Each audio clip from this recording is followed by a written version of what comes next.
It was good, Knicks Nation. Alex Trataros here, aka the Tratacaster, back again with another Game of the Week preview. This time we're previewing Game 4, where the New York Knicks will be hosting the Cleveland Cavaliers once again at 1 p.m. at Madison Square Garden on ABC.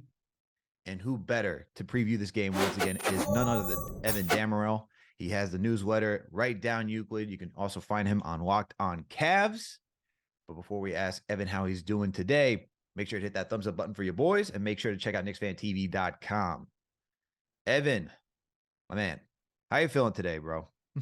Uh Thankfully, in my years of covering this team professionally, I'm able to kind of keep my emotions arm's length away at times when it comes to watching the Cavs. But boy, oh boy, last night was certainly a game. I was talking to you guys before the mics were hot, and my fiance was watching the game with me, and I'm taking notes. I'm just kind of working, just not really like listening to the side conversation. And then when the halftime buzzer hit, like I sat back and like just exhale because I'm like, okay, I can take a small break. And I look over, I'm like, how's it going? She's like, I thought the Cavs were good. And I'm just like, ooh, that's an indictment of how this evening is going for the Cavaliers. Wolf.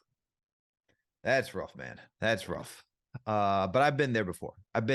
Especially covering this team, especially when it was the 2019-2020 season, even last year. My wife would be the same thing, like, what's going on with this team? Why don't you root for a good team? So I've had the fair share of the fair share, I should say, of just the criticisms of the team teams that we cover. But look, man, last night Knicks came correct. They made their adjustments.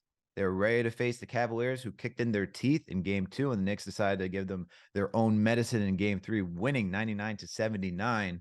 What did you see from the Cavaliers, or lack thereof, in Game 3? The lack of scoring, just in general. The 79 points Cleveland scored is the lowest scoring performance from any team this NBA season. At first, when I looked it up last night, I'm like, oh, this is the lowest amount of points the Cavs have scored this year, where the lowest point before that was when they played the Knicks in December and scored 81, I believe, which credit again to just Tom Thibodeau and the Knicks and just having those right pressure points is just something you and I have talked about several times now. Like the Knicks just have the right personnel just to make Cleveland uncomfortable. And the first quarter alone was an anomaly. Like neither team could hit a shot, and there's plenty of wide open, clean looks for whether it's Darius Garland or Donovan Mitchell, or on the Knicks side of things, Julius Randle or Jalen Brunson, or even RJ Barrett as well. Like both teams got clean looks, but then New York kind of found comfort. They're able to steady out a little bit in the second quarter and rode a ton of momentum heading into halftime. And Cleveland just looked hapless out there. And I think a lot of it could be attributed to starting Karis LeVert to open the game. And I understand the optics of it heading into the game just because you're not a favorite on the road. You historically just aren't the best road team. You're one game under 500 in terms of your road record this year. And you are trying to think like, okay, let's get maybe that offensive punch, because this is the lineup we closed with last game that we saw a lot of success with in Game 2. Let's see if we can carry that momentum into Game 3, maybe just kind of ride the first emotional wave of playing in the Garden, because that crowd was amped up. I don't, wherever you're watching, listening to it, like you could hear like the Knicks fans were engaged wire to wire. Even when it was a blowout, they were still absolutely razzing the Cavs and just like jazzing up every player on the Knicks bench or just whoever was checking in. That's just how we do over here, man. That's just how we do. You got to respect it. And I said it on my own show after the game. I'm like, I thought Game 2's crowd for in Cleveland was a pretty like bedlam, but New York was a different beast in of itself. But it just, in terms of just what Cleveland did, it was starting LeVert, bringing Okoro off the bench, and I think that threw a wrench in a few things as well. Also, just playing Ricky Rubio for 5.5 minutes nearly, like really threw a wrench in just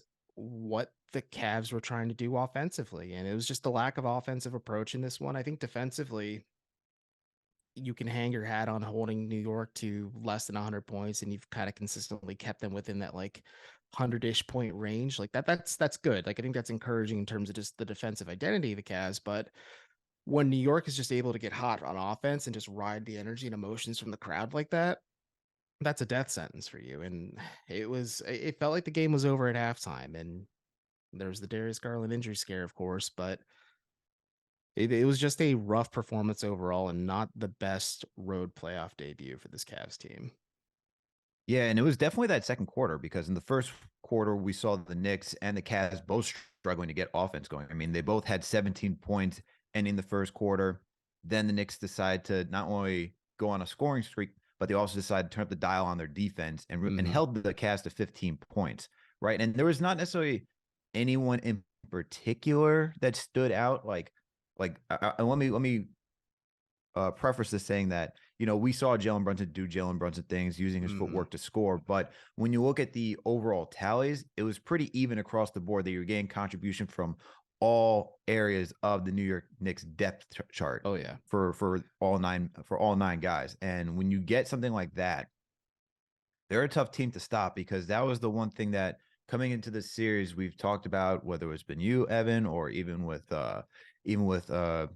Chris Fedor who covers the Cavs at Cleveland.com, and even Justin Rowan. It's like the Knicks' depth is just so it is daunting when everyone starts to get going. And I'll say eight because Quentin Grimes did not play in the second quarter, but you just see, like, you go up and down the board. Brunson with 6, Mitchell Robinson with 4, Randall with 3, RJ with 4. You get Emmanuel Quickly with 5, Josh Hart with 2. Like, no one, Isaiah Hartenstein with 4 as well. Like, no one necessarily had an individual performance that blew up in the second quarter, but the way they were just able to come collectively as a unit to just damper whatever Cleveland wanted to do offensively. And that started with, Emmanuel Quickly getting out there, pressing Garland full court to make sure that once again you have Donovan Mitchell being the sole playmaker for most of that quarter, and forcing Garland to be uncomfortable, because even though he's an all-star level guard, I don't think he has that type of experience being able to play off ball. He's so much better on ball, as we saw in game 2. And just by doing that alone, I think really set the tone for New York, because everybody else, once you had to allow Donovan Mitchell had to make that decision. Like, is it going to be me that helps carry this team, or how do I get everybody else involved? Because you still need everybody else to make sure the Cavs team was able to stay afloat in this game. But Knicks defense was just on a whole other level. Their offense starting to show up after a terrible game 2, but really the defense was what really stood out this game to me.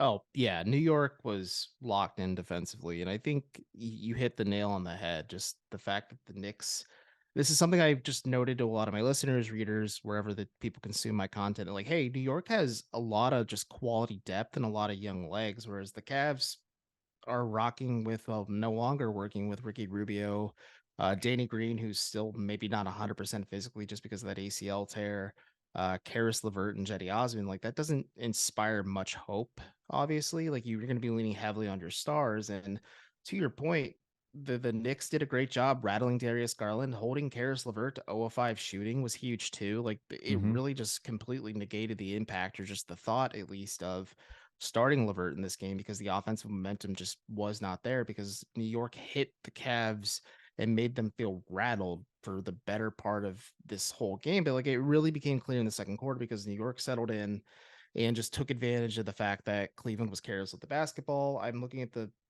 just turnovers right now. Cleveland had 8 turnovers in this quarter, and the Knicks scored 13 points off those turnovers. Like, that, those are backbreakers no matter what, but especially on the road, and especially when like Darius Garland's rattled, and as you'd said, Donovan Mitchell now has to like decide, okay, do I take over offensively, or do I try to get the rest of my guys involved? It's really hard to figure that out in the chaos of just what's going on in front of you. And the Cavs fell apart at the seams. And sure, maybe they made a little bit of a push in the second half where they kept things close, at least scoring wise, in the quarter, but the second quarter is just where New York blew things open. And then the Knicks just did enough of the right things to keep Cleveland pretty much rattled for the whole game, but at least arm's length away enough that the Cavs could never really make this like a competitive contest in the second half.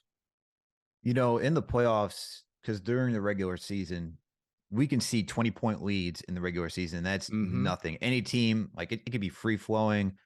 It's not as tense as the playoff atmosphere. But once you get up by 15, 20 points in the playoffs and things slow down like they do in the playoffs, like, you see that, like, no one's really trying to go running and gunning in the playoffs, especially between these two teams. A lot of it's just working that half court. And if you're going to be killing the clock like that, it's going to be difficult to come back from such a deficit like the Cavaliers. But I really was impressed by how New York was able to respond in game 3, because, like I said earlier, game 2 was just nightmarish. all Mm-hmm. around. The Cavs really brought it.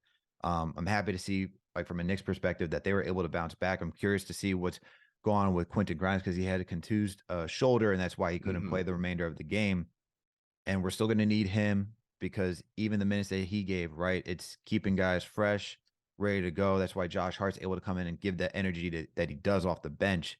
Um, I want to see how the Knicks are able to follow up this performance in Game 4 because Mm-hmm. we were talking a little bit backstage. I think this is going to be that pivotal game. Honestly, like I know Game 3 for a team that's still one on the road is important, but Game 4 when you're up 2-1, this will be determining if it's like is it going to be a game 5-6 or if the Cavs win, this is probably going to go 7 because of how things keep going back and forth. Mm-hmm. In my opinion, what do you think about that?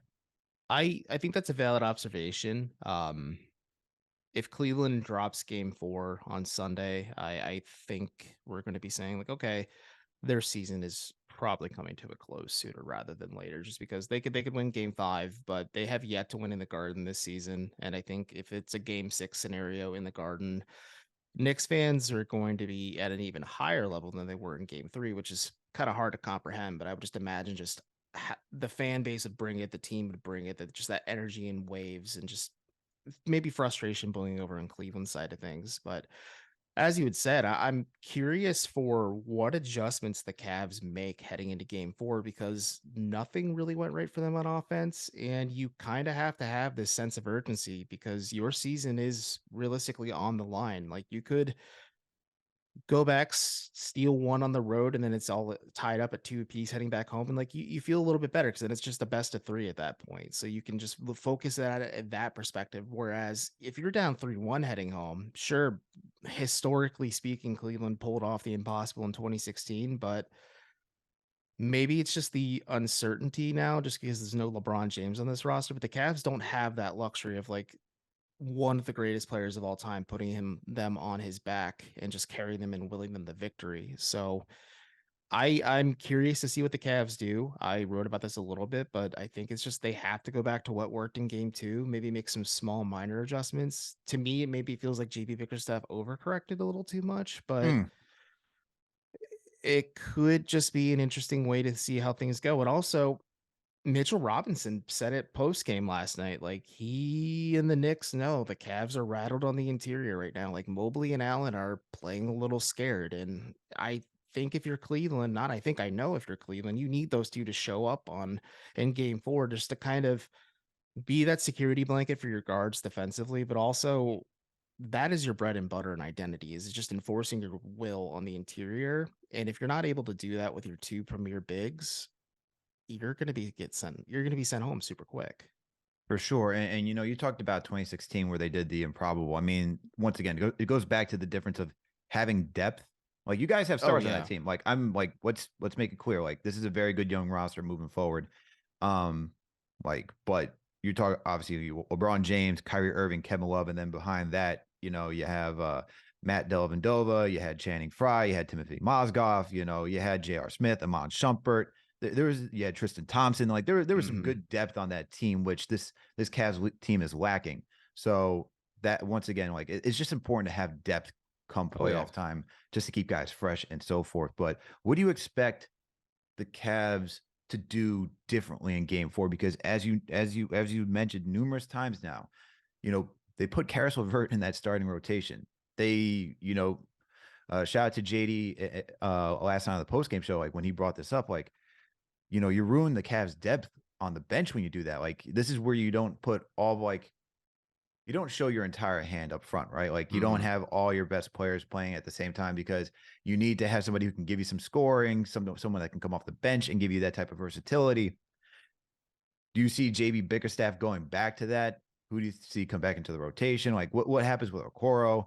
What do you think? What do you think for the adjustments that Bickerstaff has to make in game 4? I think you need to just go back and start Isaac Okoro. It's totally fine, like to admit you're wrong just by doing that. But Isaac Okoro is Cleveland's best point of attack defender. Jalen Brunson is a lot of the offense runs through him, but like of course there's Julius Randle. I mean, RJ Barrett stepped up, and like the Knicks do have a lot of depth, but like if Brunson's able to get it going and can kind of amp up the crowd, like that's tough. But if you're able to kind of just establish a little bit of dominance on the road, or maybe just rat or try to at least be physical with the Knicks, you need a Okoro there to kind of just defend on the perimeter and handle Brunson a little bit and just maybe calm things down. And to your point, the Cavs did try to play their 5 best players last night to start the game, and it didn't work. And I think Karis LeVert, and he started the season as a starting small forward. He approached Bickerstaff and said, like, hey, I think I'm better off the bench because I have more shot opportunities and I can kind of build a rhythm and flow against bench units. And sure, New York has a very, very, very good bench unit. And sure, there is some uncertainty just with like in terms of who's available and like maybe who steps up in the event there are injuries for New York. But if you're the Cavs, you want to maybe just feel if Karis LeVert can handle a lot of that just primary 6-man responsibilities and just let him kind of cook a little bit and play him in tandem with one of Donovan Mitchell or Darius Garland, because he found a lot of success doing that this season. And it still baffles me that they went away from it and just went back to something that wasn't working earlier in the year. But either way, they get Levert going, and then you just kind of keep a steady, healthy rotation between Okoro, Danny Green, Jetty Osman, and then you just figure out like, okay, who's going to be the hottest hand on this one? Like, obviously, play Okoro for his defense, but if the Cavs just build that offensive momentum, maybe you can replicate the results of Game 2. But either way, like you need to just find ways to impose your will defensively. Maybe this is similar to like a heavyweight title fight where you're watching 2 juggernauts go blow for blow with one another on defense and just kind of hitting each other with everything they have. But I don't know. It's just I'm still a little stunned just by the results of this game, just because this is objectively the worst the Cavs have played this season. And people can point out the fact that they lost to Golden State's second and third stringers with almost an entirely healthy team. And that was a bad regular season performance. But given the context and the weight of the situation and just how much these playoff games matter, this was massive. And this is a lot of just like do or die stuff. Like you might have to empty your playbook at this point and just figure out like what can we do to win one in the Garden for the first time this year, so we can head back home tied up 2 apiece and then course correct and figure out the next steps, because the Cavs and the Knicks both have a luxury of playing Sunday and then being off until Wednesday for Game 5. So there's a little bit of room for healing and improvement, but you got to win this game if you're Cleveland. If not, their season is likely over. The thing for me that I see that I think Cleveland needs is one from you're going to need Garland to step up, because on the regular season he does not play well on the road as he does at home, like most players. But really at the Garden, he's shooting poorly. You know, of the 18 attempts that he takes during the regular season at the Garden, he's shooting 30%, meaning out of 18, he's hitting 5.5.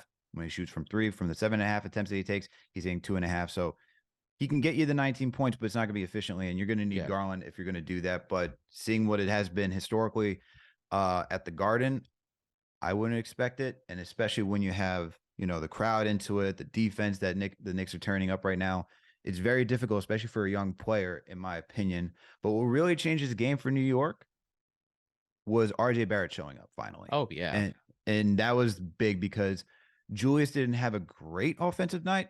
I thought he did very well defensively, containing Mobley, switching, like protecting the paint, grabbing defensive rebounds. He made timely shots when needed for a good portion of the game.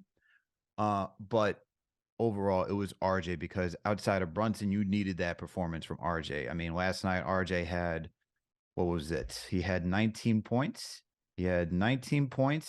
8 rebounds, 3 assists. He could have had more assists, but he shot efficiently from the field, 8 of 12. And then his 3-point shot, which for pregame yesterday, I said he needs to shoot the 3 to not only open up the game for himself, but for his teammates, because Randall wasn't shooting well from 3. Brunson wasn't shooting well from 3. Like, you got solid contribution from Toppin, 1 for 4, not the greatest, but it's still, you got someone knock it down to 3.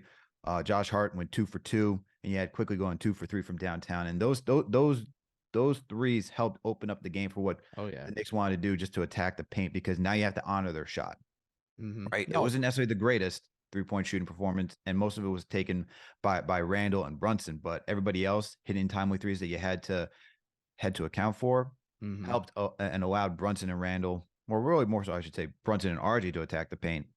And that was just different for this game. Oh yeah, RJ Barrett was huge in this game. He already he wasn't performing the best in game 1 and 2 offensively. I'm sure as the Knicks fans listening, and you guys know this pretty well, of course, but he was still a pest defensively. And if he unlocks that two-way game just or finds that confidence in his two-way game in the middle of the series, like that could be a huge problem for Cleveland because Josh Hart has been consistently a pest for the Knicks and just like bothering the Cavs in ways that maybe that make them uncomfortable. Emmanuel quickly is looked really comfortable in this game after kind of just shying away after game 1 and 2 at times. And Hartenstein has been a bit of a killer off the bench for the Knicks against the Cavs, just because it is a bit of Mitchell Robinson and Hartenstein as well, just rattling Jared Allen and Evan Mobley on the interior. And it's tough, and I gotta give a lot of credit to Obi Toppin as well. There was just that sequence in the third quarter where he has like a high energy defensive play, and then Mhm. he hits a 3-pointer on the other end of the floor, and I'm just like, yeah, Obi Toppin's feeling it too. Like the Knicks just really showed how good their depth is when they're kind of locked in and gelling with one another, and that was the clear disparity just in terms of just the amount of healthy or just reliable bodies available for Cleveland and New York. And it was massive. But yeah, RJ was awesome in this game. Like I've always been a fan of his. I've appreciated just him evolving to such a, like a great defensive player. But yeah, if he unlocks his two-way game, it's going to be a problem for Cleveland because you had noted 3-point shooting. No one on the Cavs shot the three ball well. Like Donovan Mitchell was 2 of 8. Darius Garland was 1 of 7. Karis LeVert was 3 of 11. Evan Mobley is 0 of 1. And Isaac Okoro was the only efficient one who was 1 of 1 from the floor. It is about 12-ish minutes played. So Cleveland was rattled in this game. I think just the lack of offensive flow, or maybe just none of the shots falling in the first quarter, certainly killed any of the momentum. And then the second quarter happened and it just completely blew apart. So I'm very curious to see what happens. I agree with your sentiment that who wins this game likely will win the series, but game 3 certainly set the table for game 4 to have a ton of weight to it. Absolutely. And I don't expect the Knicks to do much of anything to adjust, honestly. What they did in this game, you know, Yeah. what was so different in this game is that instead of Brunson trying to score early, he got everybody else involved first and then waited for the right moment to call his number and really attack and get into a rhythm, because he can get into a rhythm at any point when he really wants to, but you need everybody else chipping in, and that's where you see like him finding RJ. RJ started to get going early. You Hmm. had Mitchell Robinson getting his at the beginning of the game as well, and you just got some good contribution that helped unfold the Knicks offense for everybody else. So I don't see the Knicks making much of an adjustment. You just hope that you get the same production out of RJ or something close to it in game 4, because when he's doing this, and essentially what he needs to do is just be a starter level Josh Hart. Like what Josh Hart gives you off the bench is what you're asking from RJ at this point. A guy who can attack and transition, a guy who Hmm. can finish around the rim, get you some good timely threes. And then if he plays solid defense, the Knicks will be just fine. But Evan, getting close to wrapping this thing up, Hmm. what who do you think will have who do you need to see step up in the Garden for game 4 for Cleveland to have a chance? Darius Garland. I'm still confused on why the Cavs just didn't try to replicate the results of game 2, but a lot of what worked for Cleveland game 2 was Donovan Mitchell kind of bending the defense using his gravity and Garland benefiting because of it. And the Cavs just need those two working in harmony because their offense is just so predicated on both of their guards playing well that if either of them are or if both of them are off, it's not winnable. If one of them is off, it's going to be a very tough night. But if they're both clicking, it becomes a lot easier just because Mobley and Allen are going to be handling the defensive responsibility. So you need Darius Garland to step up if you're Cleveland, just because he showed it in game 2. And maybe he responds again after just another bad performance. And this was, I would say, a nightmare game for him in game 3. But the Cavs need him to step up and just really dig deep to find a way to win this game and head back home tied up 2 apiece. Okay, so you need Darius Garland, which that's not surprising. As you said, the backcourt for Cleveland is what dictates everything else to unfold for the Cavaliers. For the Knicks for game 2, Yeah. if you're I was asking about to me, ask you, who do you think needs to step up in game 4 for you guys? I think it's a same thing with RJ Barrett once again, because once he's able to attack and get downhill like that and be like when he's confident, focused, uh like he's decisive and has that awareness that he did in game 3, that's the player that you need that can be a difference maker. Because if you have RJ Barrett, like I said, like what you want him to do is exactly what Josh Hart's doing off the bench. If you get two guys that can do that, that's tough to guard. So I'm going to need another RJ performance just to keep the Knicks going on this momentum. And I think he will, because he's good at home. He's solid at home. I'm not expecting I'm not expecting like massive games once again. I think if anything we've seen this series, it's going to be a low scoring affair. I mean, Knicks won with like, what was it? They won with like 101 points. You know, Cleveland just decided to blow the doors open in game 2. And that was just the most actually it was 107. I guess it's not really blowing the doors open considering like what the NBA has been known for this season. Oh yeah. 107, 101. Now we got 99. These are like low scoring affairs for today's NBA. And I just think this is going to be another tightly contested defensive game. Like we're going to see defense be played, and it's who breaks first. Game 2, it was the Knicks breaking in the second quarter. Now you get the Cavs breaking in the second quarter. I think what we can gather from this series right now, it's the second quarter is the most important quarter. Like because how you're able to come out at halftime, how close the game is will determine like who has positioning, because both teams can just slow this game down. Cavs like to work out of the half court. Knicks like to work out of the half court.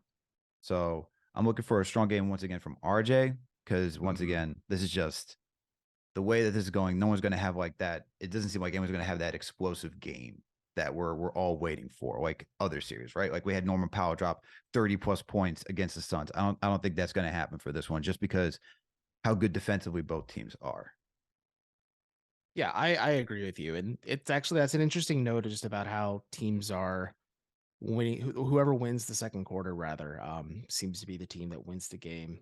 That's actually a really interesting note. And I'm going to maybe go back and just like break down the footage play by play in each second quarter, just to kind of get like a proper context of maybe what is and isn't working for either team. But it should be a fun game. I'm just curious to see how Cleveland responds, just because this was so out of character for them on just either end of the floor, and it has to be disappointing just considering how strong they looked in game 2, especially because that was such a strong response to a pretty frustrating game 1. So I don't know. We'll see how it goes. If it keeps going back and forth like this, it's not going to be good for the health of any Knicks fan or Cavs fan. But blood pressure will be through the roof. Oh yeah, gotta call your doctor soon. Get some medication. Yeah. Go get some natural remedies, whatever you're all into. Hey, that's what this series is all about. But Evan, appreciate you coming on once again. Please let our listeners know where they can find you if you got anything coming up. Yeah, absolutely. Thank you again for having me anytime. You can find me on Twitter, Instagram as well at am.evan. That's my handle. But I run the fully independent newsletter and website Right Down Euclid, where I cover the Cleveland sports scene at large, obviously focusing on the Cavs playoff run right now. Got 4 really good pieces that just came out this week covering just everything that's been going on in the series. And yeah, fully independent, reader backed, sometimes advertiser supported as well. But there's that. And I also do Locked On Cavs, which is your daily look at the Cleveland Cavaliers 5 days a week. So yeah, no, it's been a fun series. And thank you again for having me, man. Absolutely. We'll see. I mean, look, both these teams had 2, as we could say, uncanny like characteristic games. Knicks just didn't show up in game 2. Cavs didn't show up in game 3. We'll see what game 4 gives us.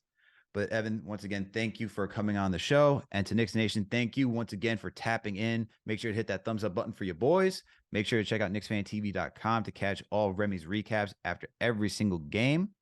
And we'll catch you for pregame, play-by-play, post-game on Sunday. Remember, Knicks play at 1 p.m. at Madison Square Garden on ABC. We'll catch you later, Knicks Nation. We out.